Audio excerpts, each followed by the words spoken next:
Historias de Jack. Empezamos.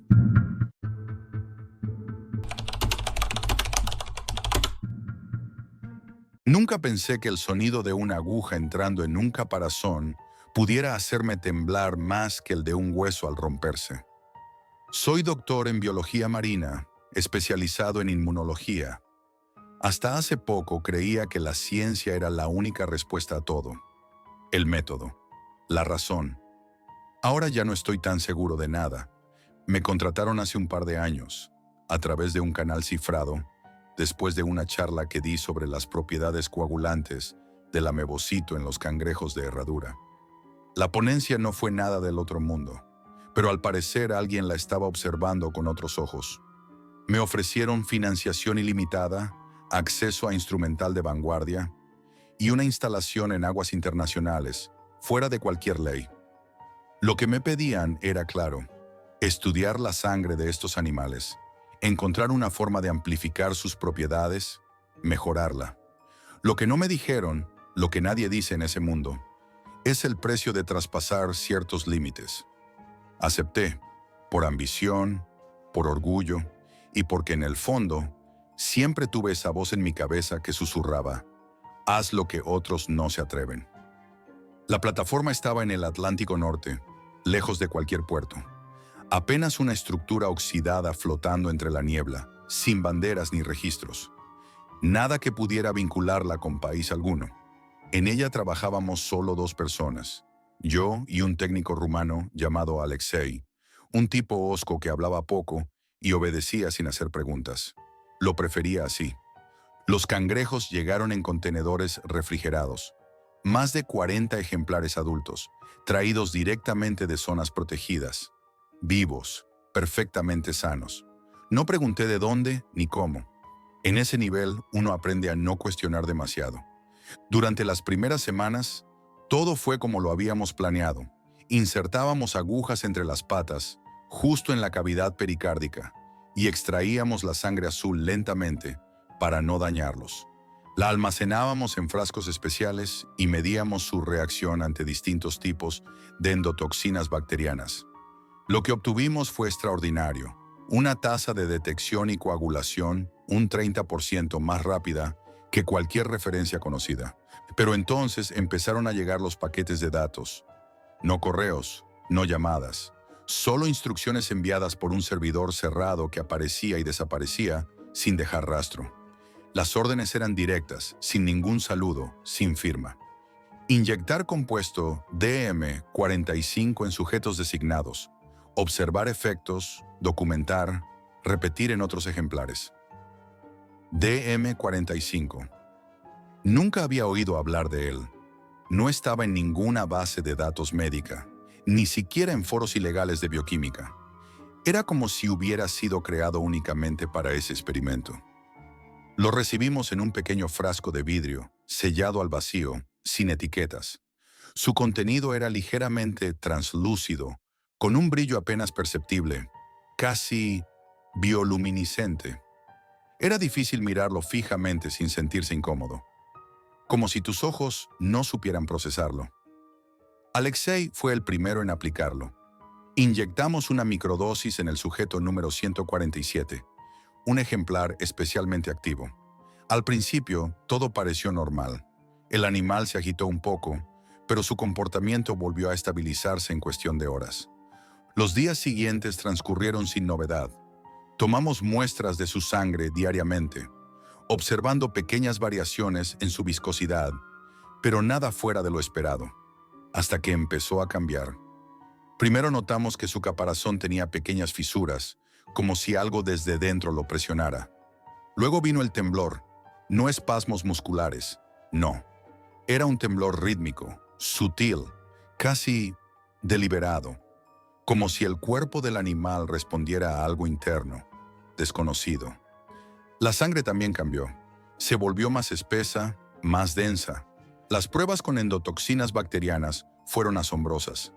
Ya no solo coagulaba ante su presencia, las destruía por completo. Un agente activo, una respuesta inmune autónoma. Estábamos, sin saberlo, ante un avance médico que podría erradicar infecciones sin necesidad de antibióticos. Una revolución silenciosa en manos equivocadas. Lo más perturbador fue el comportamiento colectivo. Los otros ejemplares, incluso sin haber sido inyectados, comenzaron a modificar sus patrones. Se agrupaban en una zona concreta de los tanques. Se desplazaban en círculo, como en una danza. No respondían a estímulos externos como antes. Ignoraban la luz. Parecían estar centrados en algo interno. Alexei empezó a tener pesadillas. Le oía hablar en sueños, en su idioma. A veces se despertaba empapado en sudor, con la mirada descompuesta. Un día me confesó que sentía que los cangrejos lo observaban. No de forma literal, no con ojos humanos, sino desde dentro de su mente. Me reí, le dije que necesitaba dormir más, pero en el fondo yo también había empezado a sentir algo, una especie de incomodidad, como si hubiera una presencia muda en el laboratorio. Nada tangible, solo esa constante sensación de que no estábamos solos. Una noche, al bajar al área de tanques, encontré a Alexei de pie frente al ejemplar número 147, completamente inmóvil. Miraba fijamente el agua. No parpadeaba, no se movía. «¿Qué haces?», le pregunté. Se giró hacia mí lentamente y dijo: «Están recordando, Jack». «¿Quiénes?». «Ellos. No son lo que creemos. No lo han sido nunca». Quise llevármelo a descansar, pero se resistió. Murmuraba cosas incomprensibles. Hablaba de un ciclo, de un retorno, de sangre que escucha. Pensé que estaba perdiendo la cabeza, que el aislamiento y el experimento le estaban pasando factura. Esa noche revisé los datos por mi cuenta. Encontré algo que no había visto antes. Un patrón de ondas sutil en las muestras sanguíneas del sujeto número 147. Como si algo dentro del plasma vibrara a una frecuencia específica. No era ruido de fondo, era intencionado, como un mensaje, como una señal. Y entonces empecé a dudar. ¿Y si no estábamos modificando la sangre? ¿Y si solo la estábamos activando? Desde entonces Alexei ya no quiso bajar a los tanques. Dormía con un bisturí debajo de la almohada. Comía solo, me evitaba. Me decía que los sujetos ya no eran sujetos, que estaban esperando algo. Yo no le creí, hasta que una madrugada lo encontré con la mano ensangrentada. Dijo que se había cortado manipulando un tubo, pero era mentira. Vi las marcas. No era un corte accidental, era una quemadura circular, con un patrón espiralado justo en la piel que había estado en contacto con el tanque. Y entonces supe que el experimento había cambiado, que ya no estábamos extrayendo datos, sino alimentando algo que ya estaba vivo. Tras el incidente con la quemadura en la mano de Alexei, algo en el ambiente cambió. No fue algo que pudiera medirse con instrumentos. Fue más sutil, más profundo, como si el laboratorio, o lo que contenía, hubiese comenzado a respirar. El ejemplar número 147 dejó de moverse durante 3 días. Pensé que había muerto, pero al cuarto día su caparazón se agrietó por completo. No por presión externa, no por deterioro, sino desde dentro, como si algo hubiera crecido más allá del espacio que su cuerpo podía contener. Lo que encontramos dentro no se parecía a un cangrejo. La estructura interna había sido reemplazada por una sustancia gelatinosa, grisácea, fibrosa. Parecía músculo, pero no era. Fluía de forma autónoma, como si tuviera pulso. Tomé muestras. Las proteínas no eran compatibles con ningún crustáceo conocido. Ni siquiera coincidían con registros de vida marina. A nivel genético, era algo completamente nuevo, o completamente olvidado. Ese mismo día, Alexei desapareció. No hubo señales de lucha. Su cama estaba intacta, su ropa doblada.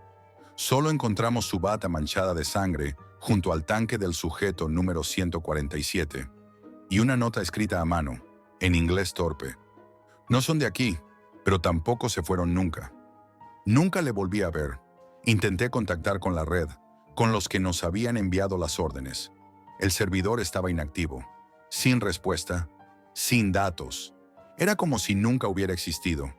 Y entonces entendí. Estábamos solos, siempre lo habíamos estado. Me quedé en la plataforma, día tras día, vigilando los tanques. Los ejemplares restantes ya no se comportaban como animales marinos. Se movían con una sincronización extraña. Cuando pasaba cerca, dejaban de moverse. Me miraban, no con ojos, sino con intención. Y entonces lo hice. Cometí el error más estúpido y arrogante de mi carrera. Me inyecté una microdosis del compuesto DM45 combinado con plasma del ejemplar mutado. Solo una gota. No por desesperación, ni siquiera por ciencia. Por necesidad, por comprender. Las primeras horas no sentí nada. Ningún dolor, ningún síntoma. Solo un zumbido, imperceptible, como si alguien susurrara bajo el agua, muy lejos. Luego vino la claridad. Mis sentidos comenzaron a agudizarse. Mi visión era más nítida. El aire sabía distinto. Pude escuchar el lento latido de los animales en los tanques, como si sus corazones hablasen. Y empecé a soñar. Soñaba con profundidad, no con el océano como lo conocemos, sino con algo más antiguo. Una oscuridad templada, viva. Soñaba con formas orgánicas que no eran ni animales ni plantas. Soñaba con un lenguaje hecho de pulsos, de flujos, de sangre en movimiento. Y lo más inquietante, en los sueños yo no era Jack. Yo era parte de ellos, como si esa sangre no fuese una simple sustancia, sino un fragmento de algo que alguna vez fuimos, o seremos. Pasaron los días. El laboratorio se oxidaba a mi alrededor. No había comunicaciones, no había salida. Me alimentaba de las provisiones restantes. Apenas dormía. Cuando cerraba los ojos, sentía que bajaba, como si mi conciencia descendiera a un lugar que no era físico, un espacio de memoria celular. Entonces llegaron los cambios físicos. Mis venas, que antes apenas se notaban bajo la piel, comenzaron a adquirir un tono azulado. Mis pulsaciones eran más lentas, más profundas. A veces podía predecir los movimientos de los ejemplares antes de que ocurrieran, como si nuestros ritmos vitales se hubieran sincronizado. Una mañana desperté frente al tanque vacío del ejemplar número 147. Ya no estaba allí. No había rastro, ni agua derramada, ni cristales rotos. Solo una pequeña marca circular en el acero del suelo, del mismo patrón que la quemadura en la mano de Alexei, como si algo se hubiese deslizado fuera, sin dejar huella. Esa fue la última vez que bajé a la zona de tanques. La plataforma cambió. Algunas puertas empezaron a cerrarse solas. Las luces parpadeaban sin razón. El sistema automático de oxigenación comenzó a fallar. A veces escuchaba pasos metálicos en la cubierta, pero cuando subía no había nadie. No he podido decidir si era paranoia o si hay algo más conmigo. A veces me despierto con agua salada en la boca, sin saber cómo llegó ahí. A veces mis manos se contraen solas, como si algo intentara usarlas, como si yo fuese un intermediario. No he visto tierra firme desde hace semanas. El GPS está muerto.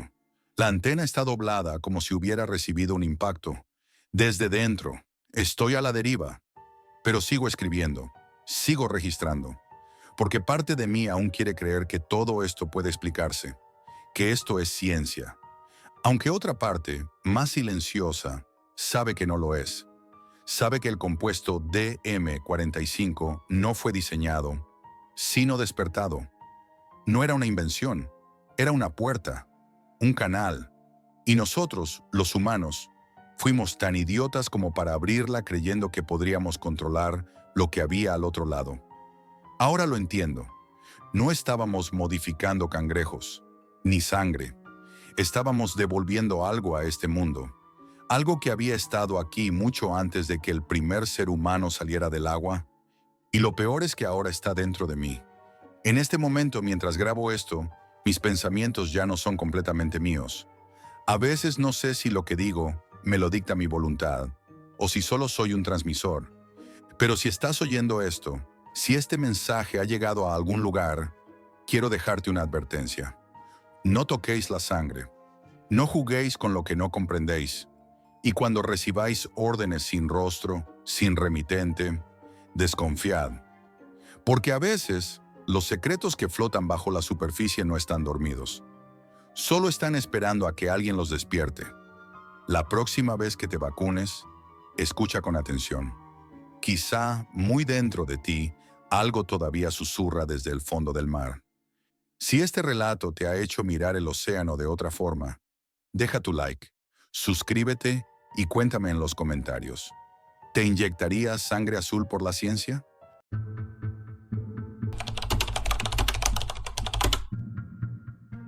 He pasado mi vida en las sombras, persiguiendo misterios que nadie más se atreve a enfrentar. No soy un detective común.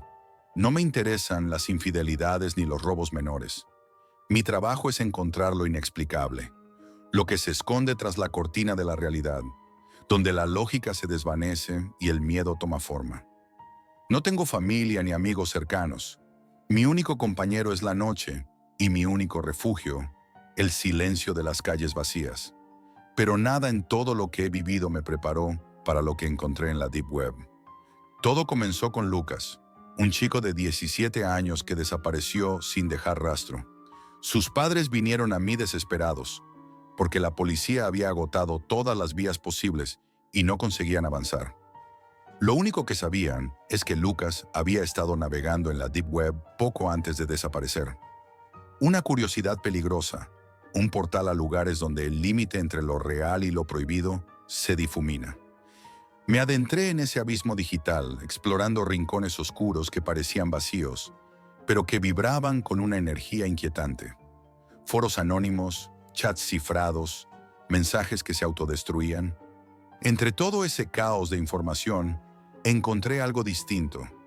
Un enlace camuflado entre el ruido, una cadena de caracteres sin sentido aparente, pero que parecía llamarme. La página se titulaba El culto del silencio. No era como los otros sitios, ni siquiera un foro común de teorías conspirativas o bromas macabras. Era algo frío, hermético, casi ritualístico. Una pantalla en negro con un único mensaje que heló mi sangre. Una vez que entras, no hay vuelta atrás. Debajo, un botón solitario. Unirse. Sentí un escalofrío que recorrió mi espalda. La misma voz interna que siempre me había protegido me rogaba dar un paso atrás, cerrar todo y olvidar. Pero mi maldita curiosidad, esa que siempre ha sido tanto mi salvación como mi condena, me empujó a hacer clic. Al instante, fui absorbido por un foro cerrado, accesible solo para quienes habían cruzado esa frontera invisible. Allí, los miembros debatían en círculos sobre rituales antiguos, lenguas muertas y prácticas que la historia había enterrado. Las imágenes que compartían eran perturbadoras. Símbolos tallados en piel, ceremonias en la oscuridad, figuras encapuchadas que desaparecían en la neblina. Y entre todas las secciones, una destacaba: las pruebas del silencio. Eran una serie de desafíos, escalonados y diseñados para probar algo más que valentía. Cada prueba parecía arrastrar al participante a una realidad más oscura y peligrosa. Sabía que adentrarme en ese mundo me exponía a algo que no podría controlar, pero la urgencia de encontrar a Lucas me obligaba a seguir adelante. El primer reto parecía inofensivo. Me pidieron que me grabara en video, en completo silencio, durante 1 hora, sin hacer ruido, sin interrumpir el ambiente. Instalé la cámara en mi sala, apagué las luces y me senté, dejando que el tiempo se estirara lentamente en el aire quieto. Al principio, todo era normal, aunque la ausencia de sonido llenaba la habitación con una tensión palpable, un vacío que parecía devorar cualquier ruido. Conforme avanzaba el tiempo, sentí una inquietud que crecía como un susurro en la nuca. Cada sombra parecía alargarse, cada pequeño crujido de la madera se transformaba en un eco que retumbaba dentro de mi mente. Cuando finalmente terminé la grabación, mi cuerpo estaba rígido y mi respiración contenida.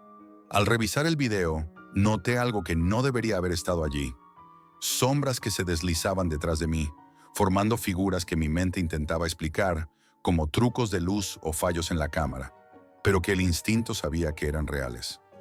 No sentí nada en ese momento, ningún sonido, ninguna presencia, pero el miedo creció en mi pecho como un nudo imposible de deshacer. Subí el video al foro. No hubo respuestas inmediatas. Solo un silencio digital que parecía más pesado que cualquier palabra. Minutos después, apareció un mensaje. Bienvenido al segundo nivel. Este nivel fue más aterrador. Me enviaron una dirección, un punto en la ciudad que conocía bien, pero que llevaba años abandonado. Una vieja fábrica que había dejado de funcionar hacía décadas.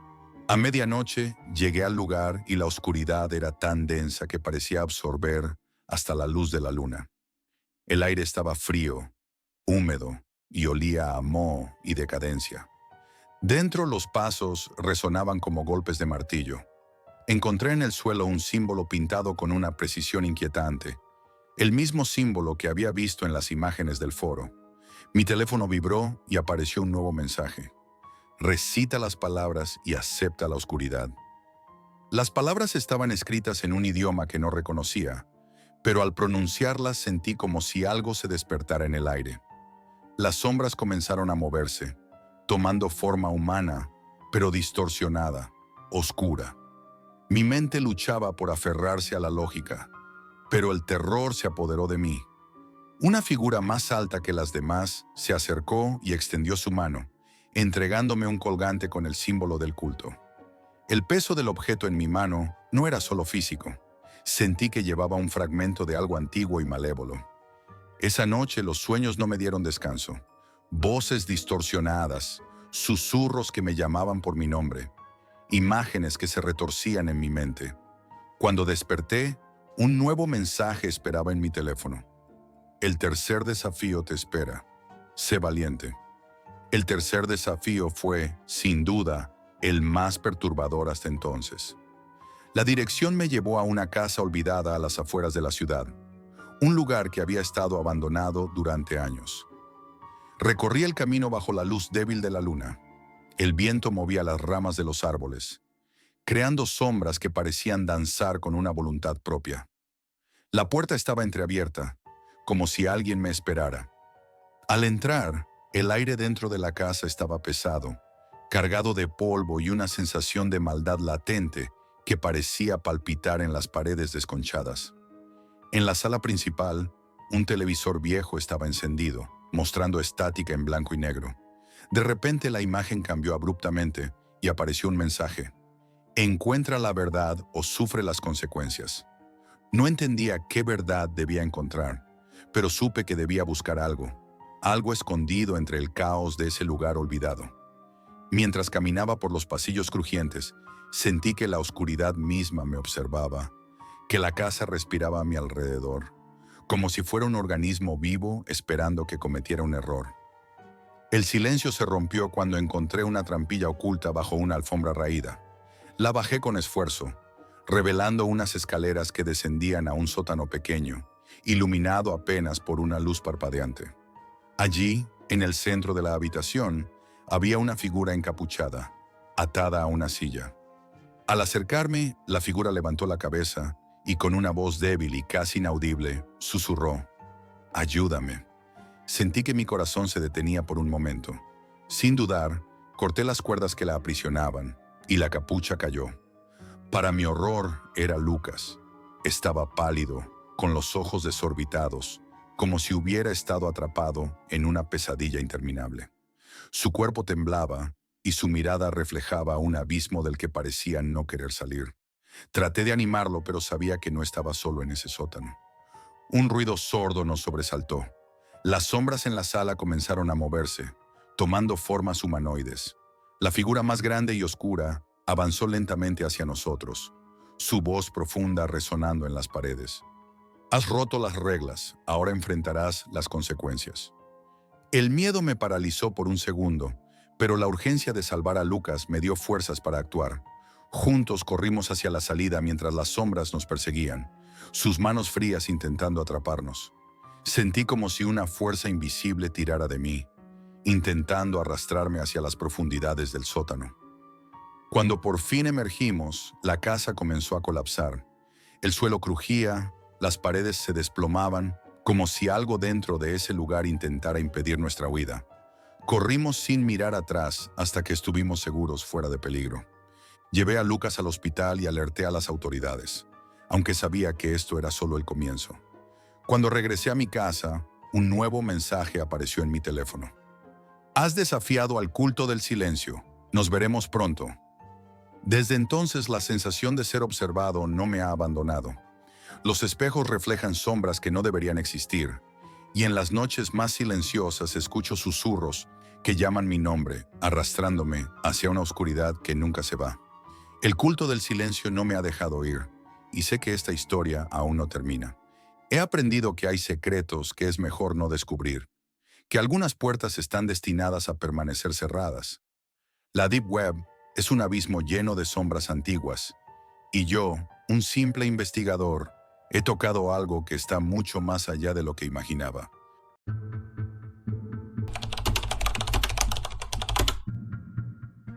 Nunca pensé que un simple error en Internet pudiera costarme más que la vida misma. Nunca imaginé que una curiosidad tan tonta acabaría por devorar mi vida. No soy un experto en informática, ni un hacker, ni nada parecido. Solo un tipo normal, aburrido y sin mucho que hacer una noche cualquiera, cuando decidí entrar en la Deep Web. Pensé que solo sería una experiencia extraña, una aventura pasajera para matar el tiempo. Pero esa decisión fue mi peor error. Todo empezó cuando, mientras navegaba sin rumbo por foros y chats, alguien me mencionó un sitio especial dentro de la Deep Web. Me dijeron que allí podía encontrar cosas que no aparecen en Google. Secretos, información prohibida, documentos que ninguna empresa ni gobierno quería que vieras. Era como un mundo oculto bajo nuestro mundo, una capa secreta que pocos se atreven a explorar. La curiosidad pudo conmigo y descargué el navegador necesario para entrar. Al principio todo parecía un caos. Páginas oscuras, enlaces rotos, mensajes cifrados, pero tras varias horas encontré un sitio que parecía tener archivos para descargar.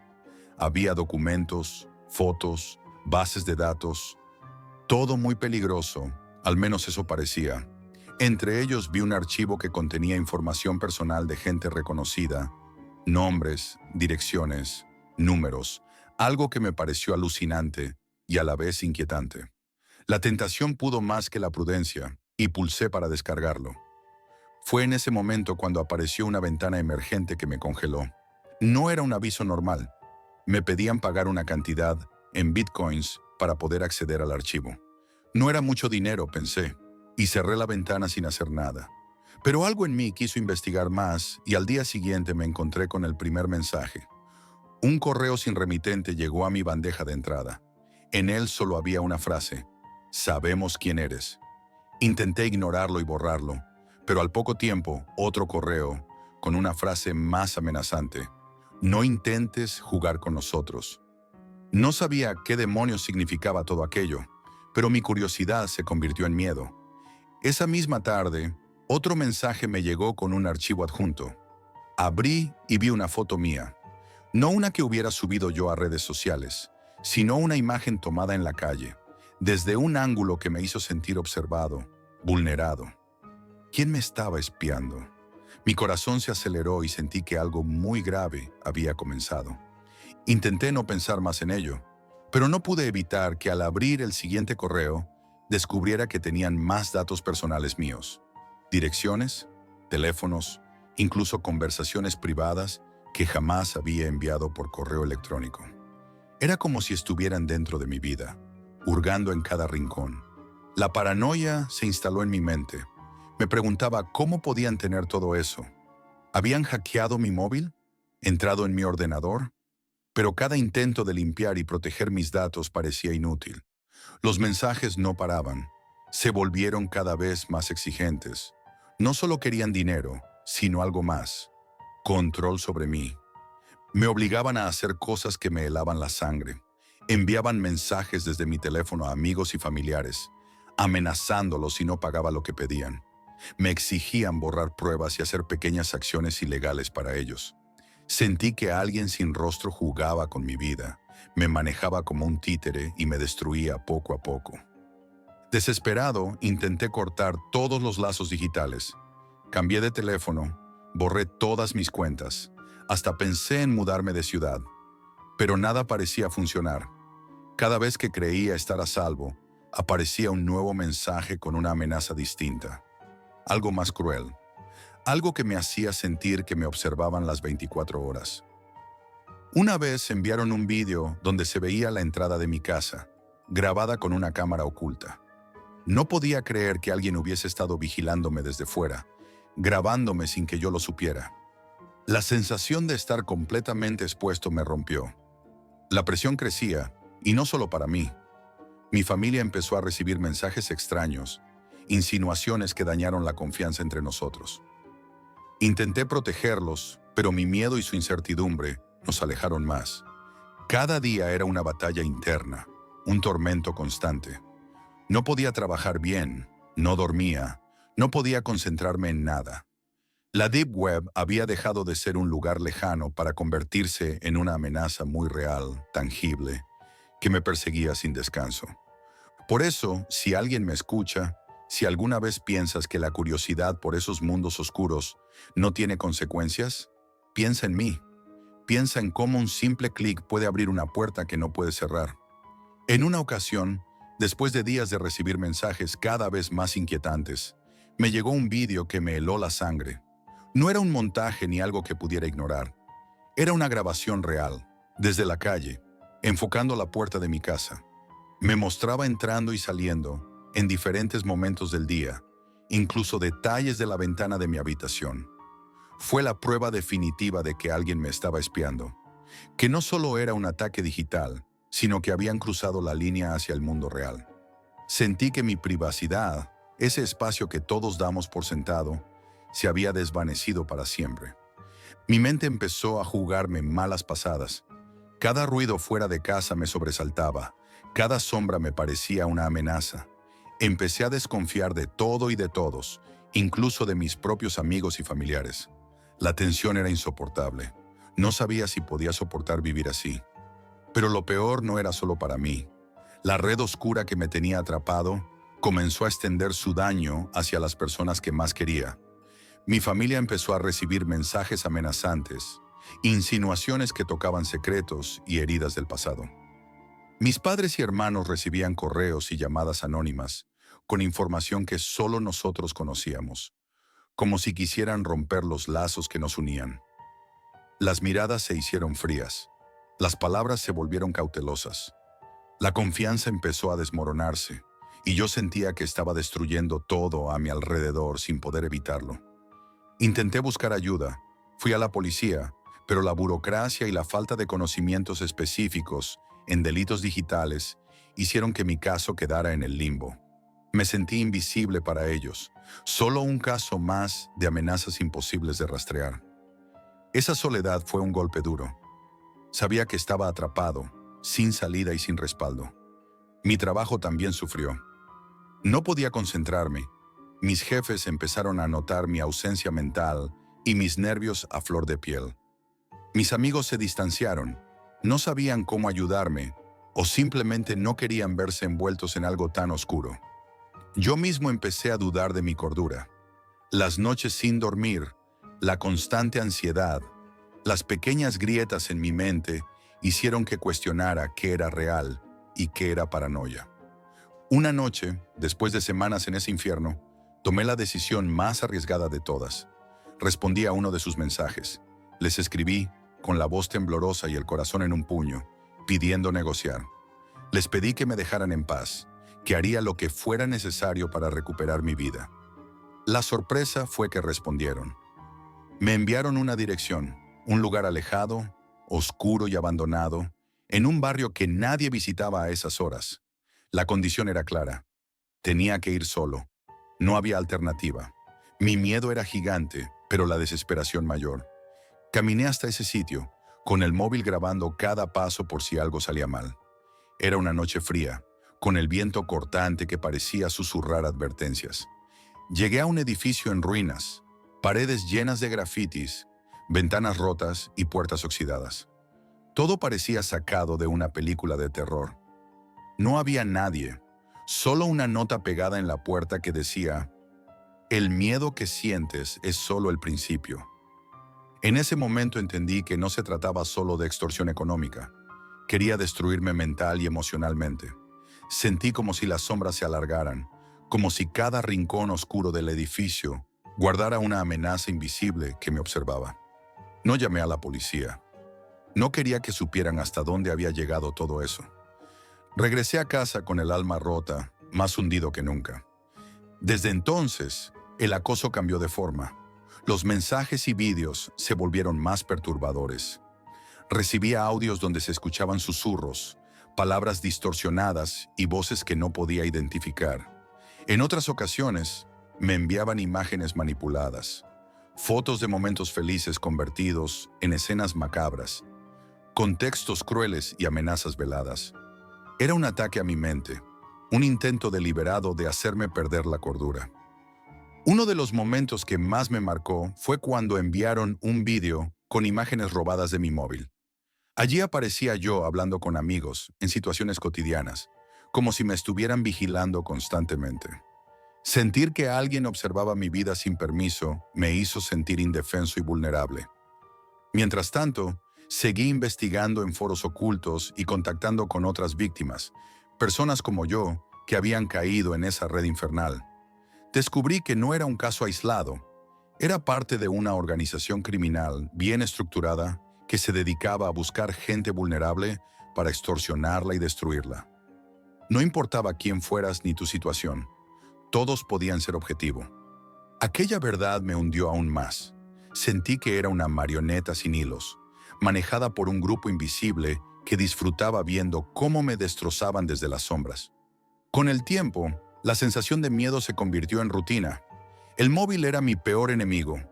Cada notificación podía ser un nuevo ataque, cada llamada, una amenaza disfrazada. Vivía desconfiando de todos y de todo. He perdido amigos, casi la familia, y la confianza en mí mismo se ha evaporado. La vida que tenía antes ya no existe. Si alguien escucha esta historia, si alguna vez se siente tentado a indagar en esos rincones oscuros de Internet, que recuerde que no hay fantasmas ni leyendas. El verdadero terror es la gente que usa la tecnología para destruir vidas. No subestimes el precio de un clic, porque una vez cruzada esa puerta, la pesadilla puede durar para siempre.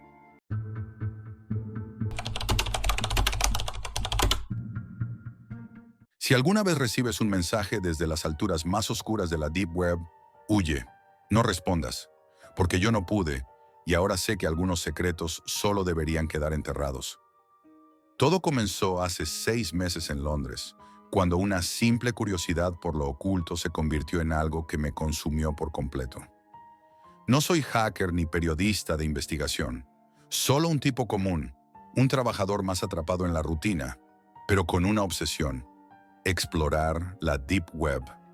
Al principio, la Deep Web era para mí un territorio misterioso, un rincón donde encontrar rarezas, mercados ilegales, documentos secretos que alimentaban mi ansiedad por conocer lo que no debería saberse. Pero lo que empezó como un juego terminó siendo una trampa mortal. Aquella noche hacía un frío cortante y la lluvia golpeaba con furia los cristales de mi pequeño apartamento en el East End. Estaba solo, con unas cervezas y mi portátil, navegando entre enlaces desconocidos. Entonces apareció un mensaje, o mejor dicho, un enlace, sin ningún anuncio ni descripción, solo un nombre que parecía salido de una película: el Archivo de los Poderosos. No era un sitio habitual. Para entrar, me pidieron una clave, pero no una cualquiera. Tenía que resolver una serie de acertijos, pruebas crípticas escondidas en foros olvidados y conversaciones enterradas en chats abandonados. Pasé horas intentando descifrar códigos, buscando pistas que me hicieran avanzar. Fue como entrar en un laberinto digital que me absorbía. Finalmente, cuando logré la clave y accedí, me encontré con un chat oscuro, casi vacío, donde los mensajes llegaban como susurros de sombras. Escribí sin pensar mucho: ¿quién eres? Y la respuesta fue tan fría como perturbadora: alguien que conoce la verdad. Pero cuidado, la verdad tiene precio. Empecé a recibir documentos y datos. Al principio, parecían historias que ya conocía: sobornos menores, favores políticos, dinero negro. Pero no tardé en descubrir que aquello era solo la punta del iceberg. Lo que siguió me dejó helado. Me hablaron de extorsiones a nivel que ni siquiera imaginaba. Políticos con secretos tan oscuros que podrían arruinar no solo sus carreras, sino sus vidas. Jueces manipulados, obligados a dictar sentencias injustas para proteger intereses poderosos. Empresarios que pagaban fortunas para que sus escándalos quedaran ocultos bajo capas de mentiras. Lo más aterrador no era la corrupción en sí, sino la manera en que se manejaba, sin violencia física, sin persecuciones. Un terror invisible, frío y calculado, donde el miedo se sembraba con amenazas veladas, pruebas irrefutables enviadas a los objetivos y una red invisible que parecía controlar todo desde las sombras. Cada día recibía instrucciones precisas. Envía este archivo a esta persona, no falles. Era una orden, una condena. Si colaboraba, podía seguir adelante. Si no, la exposición de mi identidad y toda esa información me destruiría. Mi vida comenzó a cambiar.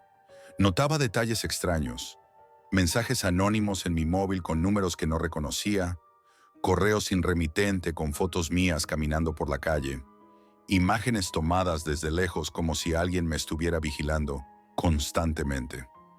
No era un acosador normal, sino algo mucho más peligroso, más sofisticado. La paranoia se instaló en mí. No podía contarle a nadie, ni a mi familia, ni a mis amigos. Me aislé, con miedo de que un error me costara caro. Cada llamada, cada mensaje, podía ser una amenaza disfrazada. Mi mente se llenó de dudas y sospechas, y empecé a cuestionar la realidad. Recuerdo una noche especialmente oscura. Había recibido un correo con un archivo que parecía inofensivo, pero que contenía información sensible sobre un político importante. Esa misma noche escuché un ruido extraño en la calle, pasos lentos que se detenían frente a mi ventana y una sensación de ser observado que nunca me abandonó. Mi salud comenzó a deteriorarse. El estrés y el miedo me carcomían por dentro. No dormía, me alimentaba mal y cada día me sentía más atrapado en una red que no entendía del todo, pero que sabía que podía destruirme. Sin embargo, una parte de mí seguía atrapada en ese juego. Quería saber más, comprender la magnitud de lo que estaba ante mis ojos. Y cuanto más profundizaba, más oscuro y complejo se volvía todo. Fue entonces cuando recibí un mensaje que lo cambió todo. Si quieres sobrevivir, tendrás que jugar. No había explicaciones, solo una orden. No sabía a qué se referían exactamente, pero supe que estaba a punto de cruzar una línea sin retorno. Un día, sin previo aviso, me enviaron un vídeo. No era un vídeo cualquiera, sino una grabación clandestina, obtenida con una cámara oculta en un despacho privado que parecía sacado de una película. Muebles de madera oscura, una chimenea apagada y una mesa enorme donde se reunían figuras poderosas.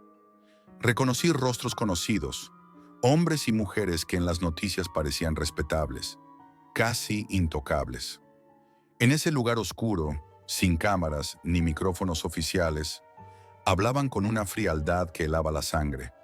Discutían cómo manipulaban casos judiciales, cómo compraban voluntades, cómo aseguraban que las sentencias se dictaran a su favor. Hablaban de destruir a rivales políticos con documentos falsos, de sabotear empresas con acusaciones inventadas y de silenciar a quienes intentaban denunciar la corrupción.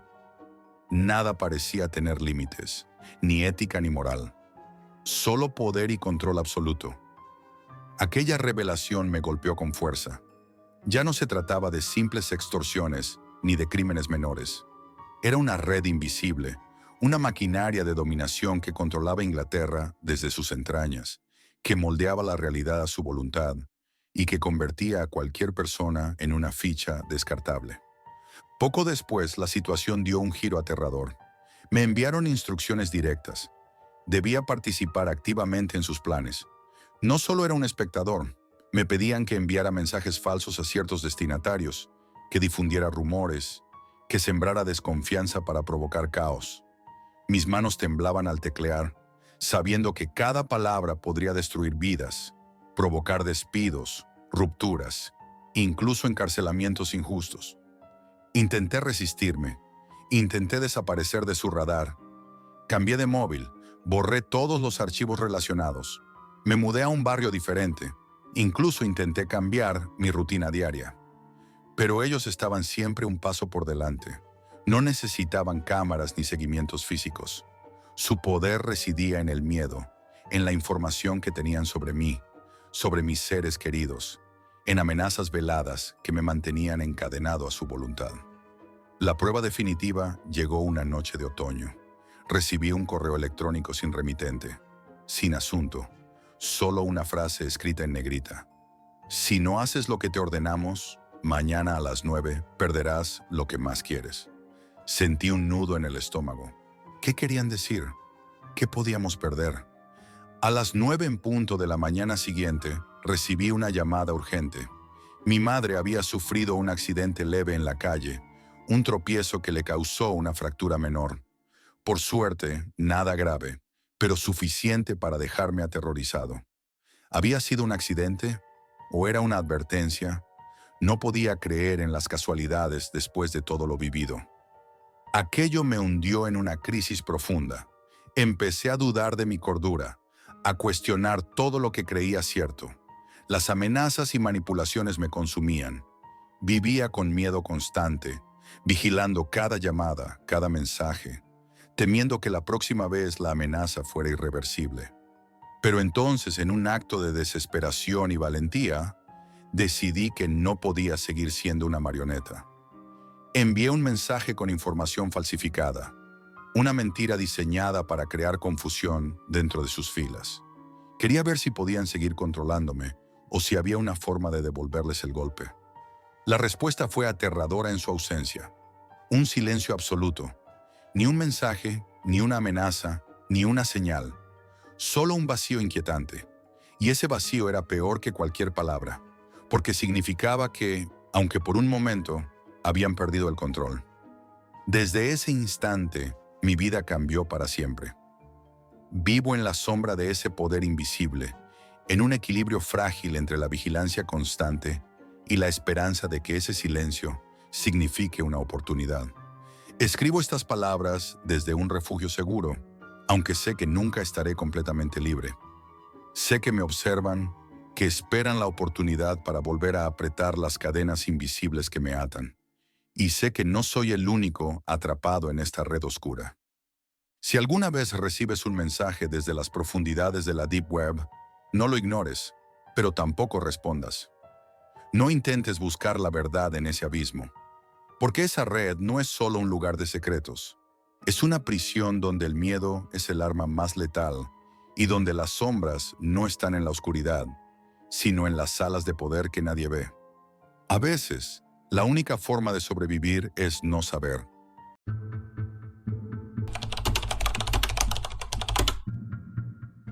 Cuando entré en ese enlace de la Deep Web, no sabía que estaba a punto de perderlo todo, ni siquiera mi propia mente. No soy un tipo fácil de asustar. Trabajo con ordenadores desde hace años. Conozco bien el mundo digital y siempre he sido curioso, quizá demasiado. Por eso, cuando alguien me pasó el enlace a ese reality show oculto, pensé que sería solo otra locura más. Un experimento raro sin importancia. Pero estaba muy equivocado. Todo comenzó una noche cualquiera, cuando la rutina y el aburrimiento me llevaron a hurgar en sitios donde pocos se atreven a entrar. En un foro oscuro, alguien compartió un enlace que prometía el entretenimiento más real jamás visto. Nadie sabía de qué se trataba exactamente, solo que era un reality show que se transmitía a través de la Deep Web, para una audiencia reducida y exclusiva. Me picó la curiosidad y entré. Lo que vi me dejó paralizado. No era un programa normal con cámaras y público. Era otra cosa. Un grupo de personas encerradas en un lugar sin ventanas ni contacto con el exterior, sometidas a pruebas que iban más allá de cualquier juego psicológico que hubiera conocido. Nada paranormal, nada de persecuciones o cámaras por todas partes. Solo ellos, el silencio y una tensión que cortaba el aire. Cada reto parecía diseñado para destrozar su mente, para exprimir hasta la última gota de miedo, vergüenza y desesperación. No había premios brillantes ni aplausos, solo la cruel expectativa de sobrevivir otro día más. Y con cada prueba sus caras cambiaban. de la esperanza inicial al agotamiento extremo, al miedo real, al odio hacia sí mismos y hacia los demás. Lo más inquietante era que nadie entraba ni salía. No se sabía cómo habían llegado ni cómo podrían salir. El programa estaba encerrado en un búnker que parecía sacado de una pesadilla. Frío, silencioso, asfixiante. No tenían contacto con nadie. La única realidad que conocían era la del show. Al principio lo vi con distancia, como un mero espectador, pero poco a poco me absorbió. No podía apartar la mirada. Era una adicción oscura, como si algo dentro de mí supiera que esto no era un simple entretenimiento, sino algo mucho más profundo y perturbador. Una noche, mientras repasaba uno de los vídeos, noté algo que no cuadraba. Un participante llamado Miguel parecía susurrar palabras que el audio oficial no captaba. Pensé que sería una interferencia, pero no. Busqué durante horas en los archivos ocultos y finalmente di con una grabación clandestina. Miguel había logrado esconder un móvil y grabar a escondidas. Lo que mostraba no tenía nada que ver con el programa oficial. En esa grabación se oían gritos ahogados, peleas silenciosas, gente al borde del colapso físico y mental. No había cámaras visibles, solo sombras y ecos. Lo más inquietante era la sensación de que alguien les observaba sin ser visto. No mediante cámaras, sino a través de un control psicológico absoluto. Al día siguiente, me llegó otro mensaje con un nuevo enlace. Esta vez, una transmisión en directo desde dentro del búnker. Vi a una chica llamada Marta llorando sin consuelo, hablando sola, como si fuera la última persona viva en el mundo. Contaba que no había reglas fijas, que cada reto estaba diseñado para romperlos, uno tras otro, hasta que no quedara nada. Aquella transmisión me cambió. Ya no era un simple curioso. Sentí la necesidad de llegar hasta el fondo, de entender qué había detrás de esa pesadilla. Comencé a investigar en foros más oscuros, chats secretos, archivos olvidados. Descubrí que la última temporada llevaba años funcionando. Había múltiples ediciones, pero nunca ninguna había llegado al público general. No era solo un reality, sino un experimento sobre el límite de la mente humana, llevado a cabo por un grupo desconocido con fines que nadie entendía. Lo más aterrador fue descubrir que ninguno de los participantes volvía a aparecer. Desaparecían sin dejar rastro, ni vivos ni muertos. Simplemente desaparecían. Una noche, mientras repasaba la última grabación que Miguel había hecho, escuché su voz, temblorosa y rota, dejando un mensaje final. Si estás viendo esto, significa que has ido demasiado lejos. No entres en su juego. No seas el siguiente. Apagué el ordenador con las manos sudorosas. Sentí que algo me estaba observando, una sombra que se metía dentro de mí, susurrándome que parara, que no siguiera.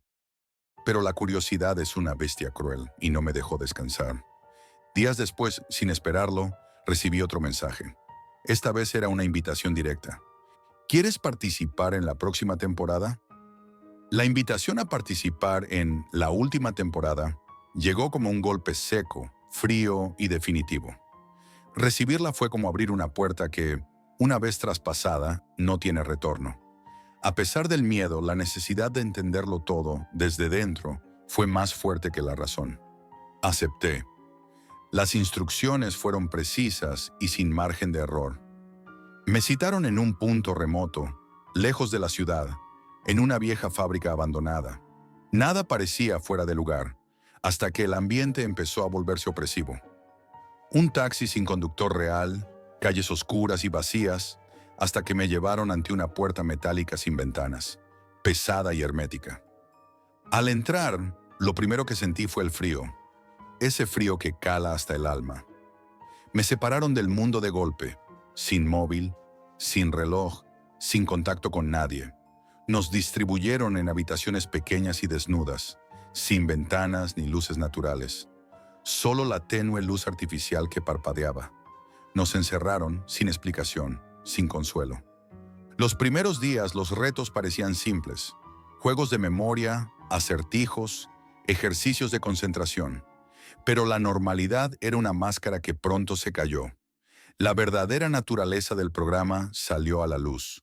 Nos obligaban a hablar de nosotros mismos, a compartir secretos que habíamos enterrado profundamente. Al principio lo hicimos con miedo, luego con desesperación. Nos confrontaban con nuestros propios fantasmas, sacando a la superficie vergüenzas y dolores que creíamos olvidados. Recuerdo una prueba en la que nos hicieron escribir en un papel la peor humillación que habíamos sufrido. Luego, en voz alta y ante todos, teníamos que leerla. Las lágrimas se mezclaban con el silencio. Algunos rompían el papel en pedazos, otros se quedaban paralizados. La atmósfera se cargaba de un silencio pesado, como si el aire mismo se volviera denso. Las noches eran una tortura. No había ruidos externos, solo el latido acelerado de nuestros propios corazones. En la oscuridad, el miedo crecía y se alimentaba de nuestras inseguridades. No era la soledad física, sino la soledad mental, el saber que estábamos atrapados sin escapatoria ni ayuda. A veces creía oír susurros, voces que no estaban allí, pero que se colaban en mi mente para recordarme que éramos presas en un juego sin reglas. Uno de los participantes, Daniel, fue la primera víctima visible de esa presión. Era un tipo reservado, casi invisible, pero poco a poco su mirada se apagó, sus palabras se hicieron huecas. Se aisló hasta el punto de no responder a nadie. En la cuarta noche lo sacaron a la fuerza, entre gritos y súplicas. Nunca supimos qué pasó con él, pero ese momento fue una advertencia silenciosa. El búnker devoraba a quien no resistía. Las pruebas siguieron endureciéndose. Nos enfrentaban entre nosotros, no con violencia física, sino con manipulaciones sutiles. Nos obligaban a confesar secretos que podíamos usar para herir al otro. Nos dividieron en parejas y nos pidieron traicionarnos para conseguir beneficios. Comida extra, un momento fuera de la habitación o incluso la posibilidad de acortar el tiempo de la siguiente prueba. La paranoia se apoderó del grupo. Ya no confiábamos en nadie. Las miradas eran cuchillos invisibles, las palabras, trampas mortales. Esa presión rompió amistades que no existían y desató odios que creíamos que no sentiríamos nunca. Un día la prueba fue mirar a los ojos al compañero que más confiábamos y contarle la verdad más oscura de nuestra vida. La honestidad se convirtió en una daga. Vi cómo esa confesión les destrozaba, cómo la luz se apagaba lentamente en sus ojos.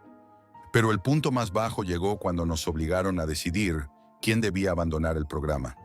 No era una simple eliminación, era una condena a la desaparición, a ser olvidado para siempre. 4 personas quedamos y nos dieron la orden: elegir quién se quedaba y quién se iba. Nadie quería hacerlo. La responsabilidad nos consumía.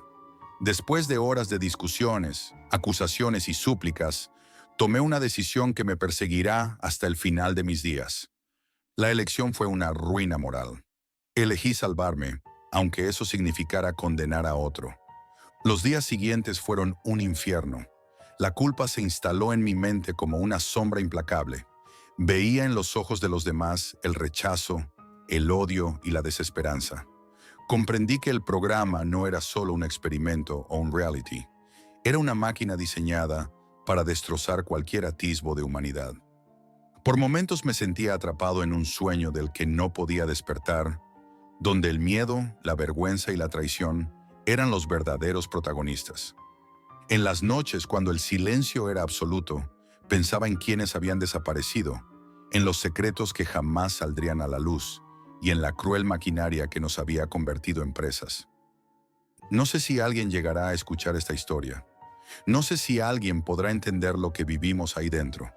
Solo sé que, desde entonces, la línea entre la realidad y la locura se ha vuelto difusa para mí, y que la pesadilla, lejos de terminar, apenas estaba comenzando.